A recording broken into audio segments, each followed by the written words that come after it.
ساتھیاؤ، میں اور آپ آج کی اس بزم میں یہ پختہ عزم کر کے اٹھیں کہ آج ہم خود بھی اور اپنی اولاد کو بھی، اپنے دوستوں کو بھی، میرے والد گرامی فرمایا کرتے تھے جس سے دوستی ہونا اس کی انگلی پکڑ کے دین کی راہ پہ لے آؤ.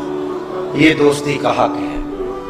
اس کے لیے آپ بہت کچھ کرتے ہیں لیکن اگر اس کو دین نہیں دیا تو کچھ نہیں دیا. کوشش کرو میرا دوست ہو اور جہنم میں جائے. والدین بچے کے مستقبل کے لیے کتنی کوشش کرتے ہیں، لاکھوں روپیہ لگاتے ہیں مستقبل ٹھیک ہو جائے. کرتے ہیں کہ نہیں کرتے؟ یونیورسٹیوں کے اندر، کالجوں کے اندر کتنی بھاری فیسیں بھرتے ہیں. کیوں اتنا کچھ کیوں کر رہے ہو؟ میں نے دیکھا بوڑھا باپ اپنی کمر پہ بوریاں لاد کے مزدوری کرتا ہے. مائیں اپنا زیور بیچ رہی ہیں کہ اولاد پڑھ جائے.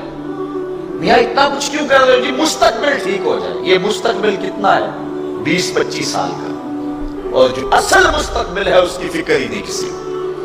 اصل مستقبل تو وہ ہے. اللہ اکبر. بیرون ملک جائے بیٹا تو ماں کہتی ہے بس دعا کرو کہ میرا بیٹا خیریت سے پہنچ جائے. بیٹی کی شادی کرتی ہے تو ماں کہتی ہے دعا کرو کہ اپنے گھر میں اس کو چین مل جائے. کسی کا انٹرویو ہوتا ہے، لوگ کہتے ہیں جناب دعا کرو کہ اس انٹرویو میں وہ کامیابی سے گزر جائے.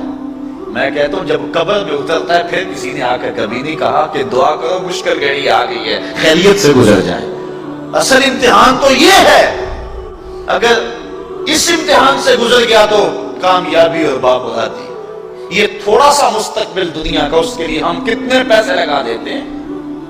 سب کچھ اولاد کو آتا ہے، ہر شے فر فر پڑھتے اور بولتے ہیں، دعائے قنوت بھی نہیں آتی ہوتی. تو ہم اپنی اولاد کے لیے دین کا تحفہ اس کو کبھی نہ چھوڑیں. اللہ اکبر. کوشش کریں، محنت کریں. حضور نبی رحمت صلی اللہ علیہ وآلہ وسلم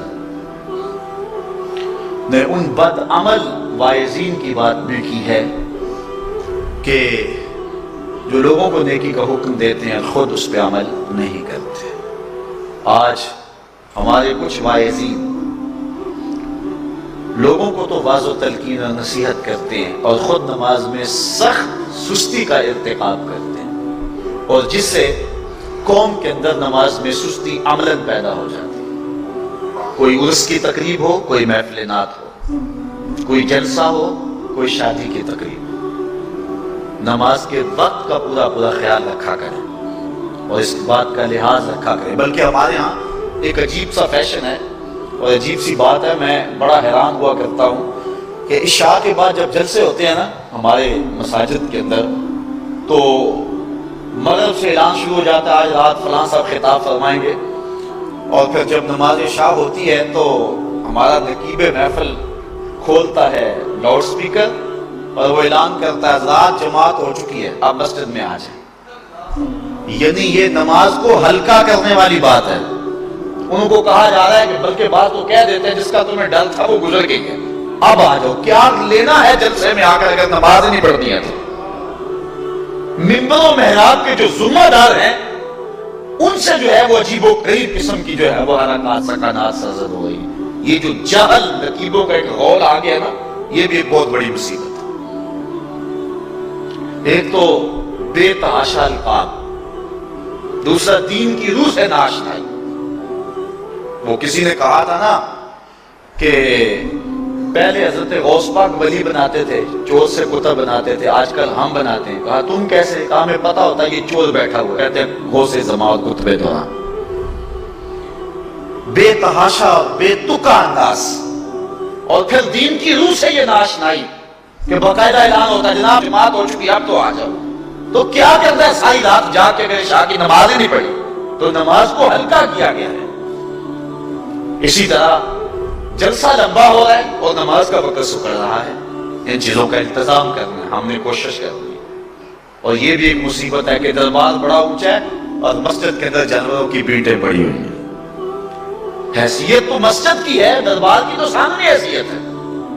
دربار پہ 3 کروڑ روپیہ لگا ہوا ہے اور مسجد میں چٹائیاں بھی موجود نہیں. اپنے بھی خفا مجھ سے ہیں بیگانے بھی ناخوش، کہ زہر حلال کو کبھی کہہ نہ سکا کند، بات وہی کہتا ہوں سمجھتا ہوں جسے حق، میں ابلہ مسجد ہوں نہ تہذیب کا فرزہ، بے تحاشا بے تکا انداز، اور پھر دین کی روح سے یہ ناشنائی کہ باقاعدہ اعلان ہوتا جناب جماعت ہو چکی اب تو آ جاؤ، تو کیا کرنا ہے ساری رات جا کے میرے شاہ کی نماز ہی نہیں پڑھی، تو نماز کو ہلکا کیا گیا ہے۔